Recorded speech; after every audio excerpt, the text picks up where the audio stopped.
statements, honorable members, I can see Governor Amos Nyaribo. He is a holder of a Bachelor of Commerce, Finance option, and a chartered accountant. We are struggling here with audit issues, and this gentleman is supposed to be, or am I reading somebody else's description? Are you a chartered accountant? So what is this in your financial statement? What is this? It goes ahead and says, before joining the county leadership, he previously served as a senior economist with the World Bank Group. Is it true? Is that you? No, is it true? I've not seen that. Because, you know, I've read this and I'm wondering, why are we struggling with Governor Nyaribo if he's a chartered accountant? I have a master in finance. And a former, no doubt former World Bank employee. No. So even this financial statement... Chair, now then I think just dissolve this meeting. It's not adding value. Okay, you know why, Chair? Bring this meeting to that document has been tabled by the governor himself. I don't know the chairman, I don't know the document you are reading. So, Chair... A financial statement, Chair. Governor. Page 12. It has your photo and your description. And I'm here saying this governor knows what should be done according to his education and experience. And I've been wondering, why isn't he getting it? Who faked the profile of government? Chair, Who faked it? Because it's here. Huh?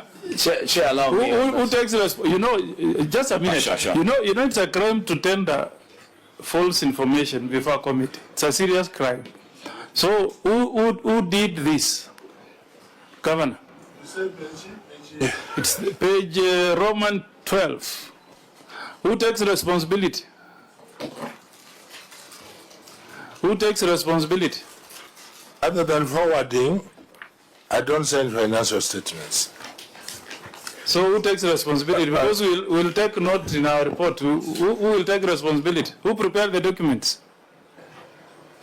It's from finance department. And it has your signature. Forwarding signature. You didn't read through? You know, members, this is not a financial disclosure, so it might not be material, but it is a symptom of a problem. Because if the governor's description is wrong, then there could be a problem. And I came to it. I can't see it, Chairman. I was about to praise you, to tell you that you have the right credentials to solve the problems. Now I withdraw. Senator Wambua. Chair, on the issue of, and I would want the governor to hear this, it will be important. Mr. Governor. Mr. Governor, this is important for you to hear. And you are county attorney. I believe that the county attorney is a member of the LSK, right? Yes, you are. And you know there are implications from a professional body if you act unprofessionally. Good. Chair, county sittings and venues for county sittings are exclusive province of the county assemblies. The executive has got absolutely nothing to do with where county assemblies sit.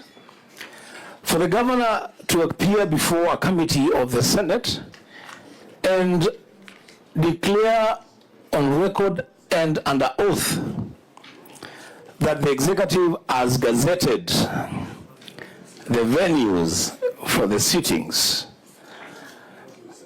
Chair, you know, Governor, if you are listening to me from the beginning, perhaps you know where I'm going. But now because you're hearing things at the tail end, you're not jumping to respond. Just wait, relax. Chair, I want to request this committee, because this is a serious affront on devolution, to find out exactly whether it is true that there have been members of the County Assembly of Nyamira sitting in areas that have not been designated and gazetted and made resolutions that have the weight of law, including passing supplementary budgets, vetting county officials, and if that is found to have happened share, then serious action, legal action must follow. I thank you. Members, we must close this meeting. All that has been said here is pointing towards one thing. Governor, you want to? Something he wanted to show you.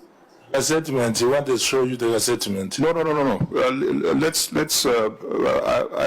We are getting fatigued with the accusations and counter accusations of Nyamira, and in the process, we are losing the essence of why we are here. I want to recommend that this committee should do a special inquiry into the governance matters of Nyamira, the things that are within our mandate. Of course, we cannot take over the mandate of the County Assembly. That would be a review of financial arrangements guided by the reports, the various